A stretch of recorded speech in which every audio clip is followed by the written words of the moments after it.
Pixel Planet was a studio founded in 1999 by Tony Beckwith, a designer from Probe Studios, an eventual subsidiary of Acclaim who worked on a few licensed games and ported Mortal Kombat 2 to the Sega Mega Drive. Beckwith's new studio was working on a new game called Stunt Driver for the Dreamcast, which would have been completed in 2001. Unfortunately, that was also the year the console was discontinued. The company was bought by the Climax Group in 2002, and the newly rebranded Climax Brighton would begin its legacy of racing games, including the MotoGP series, the ATV Off-Road Fury series starting with the third entry, and 2 games bearing the Hot Wheels license. Hot Wheels World Race was developed by Climax Brighton and published by THQ in 2003 for PS2, GameCube, and PC. The game was developed as part of a multimedia franchise made to celebrate the 35th anniversary of Hot Wheels. The story of World Race was told across packing comics and an animated miniseries, later compiled into a movie. The premise is that 35 drivers across 5 teams are taking part in a race held by Dr. Peter Tesla on Highway 35, a series of tracks in another dimension built by an alien race known as the Xplorer.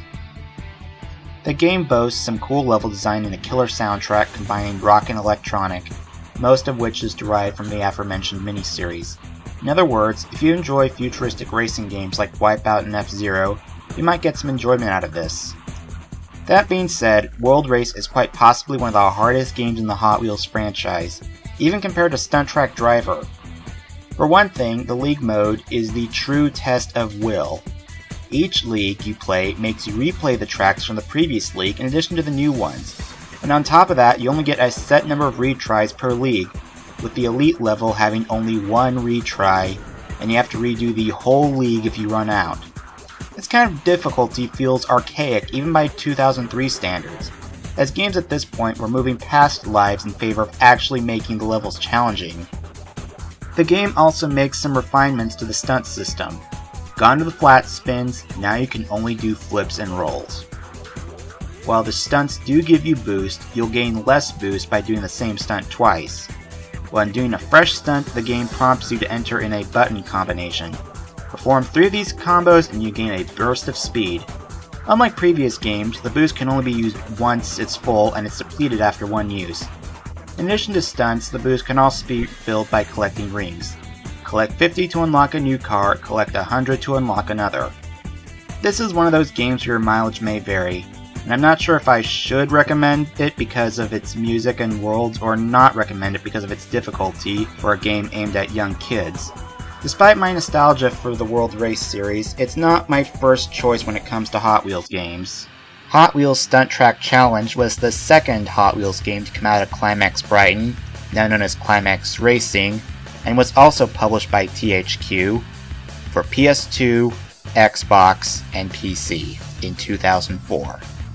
Yep, this was the first and only Hot Wheels game of the 6th generation to omit a GameCube port, instead releasing on Microsoft's console.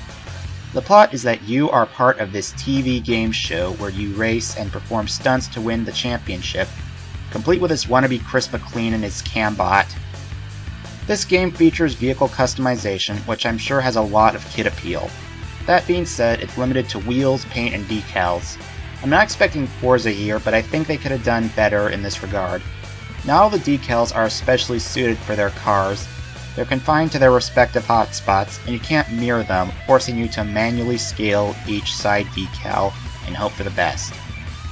You can also earn more decals in these little maze games.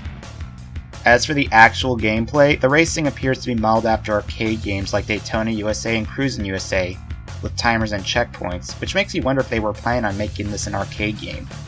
The Sega Chihiro arcade board was Xbox based after all. The stunt system from before is re-simplified in that regardless of whether a stunt is fresh or not, you still get a boost, and the button combos are gone. Also gone are the ring pickups, which have been replaced with boost flames that only replenish boost. Now, cars are unlocked by finishing second or higher in standings. These races only take up about a third of the game. The rest of the game consists of stunt challenges. Here the main goal is to score points, mostly by going through rings and of course performing stunts to earn boost. These would get repetitive if the campaigns weren't relatively short, but the bigger issue with these is that you're forced to use only a certain car for each challenge, and that these challenge cars can't be used in the regular races. What's more is these challenge cars include Dior 2 and Slingshot, two cars that played a major role in the World Race franchise that came a year prior. Unlike Burnout Revenge, where the cars used for Crash Mode are clearly intended for causing destruction rather than winning races, here it doesn't make any sense. This is one of a few Hot Wheels games to have any sort of network play, with the PS2 and PC games sporting online multiplayer via GameSpy. Unfortunately, the servers were shut down with GameSpy's closure in 2014, though there are some hacks to get the PS2 version back online. The Xbox version is System Link compatible and is even playable on Xbox 360 if you're so inclined. All in all, I'm not saying Stunt Challenges is a bad experience. There is still plenty of fun to be had racing and pulling off stunts in your custom whips, but just temper your expectations. In 2007, Climax Racing was bought by Disney, rechristened them as BlackRock Studios. They would make two games, Pure and Split Second, before closing down. Split Second in particular brings back the game show concept. It's too bad the studio never got another chance with Hot Wheels, because considering how good Split Second was, I'm sure they could have really upped their game with a third attempt. After 2004, the Hot Wheels games took a bit of a hiatus. THQ's contract with Mattel expired in 2005 and wasn't renewed. A rumored game based on the sequel to World Race, Hot Wheels Acceleracers, never materialized, although cars from it would show up in future games. Activision had the license for a few games. THQ got it back briefly for Track Attack, a game so obscure it doesn't even have a Metascore. WB got it during the Team Hot Wheels era, and now Milestone is set to have a crack at it with Hot Wheels Unleashed. The fact that the best received Hot Wheels game in recent years is their crossover with Forza Horizon 3 makes one question if the Hot Wheels license can produce a substantial AAA game. As much as I like that the Stunt Track Drivers series and the upcoming Hot Wheels Unleashed have track editors, we have Track Mania, a game that is free and has a great track editor. As much as I'd like to see more vehicle customization like in Stunt Track Challenge, we have the Forza series with its deeply intuitive skin editor. With Need for Speed being one of the last surviving arcade racers, there is demand for more innovation in the genre. Really, if future Hot Wheels games could do anything, it would be to bring back the stunt system in some form, and focus on refining it. It's what unified the Stunt Track Drivers series, Turbo Racing, and the THQ games from the 2000s, and it's what made Hot Wheels unique as a video game series. For me, nostalgia with just enough fun and novelty are what keep me coming back to the Hot Wheels series for more.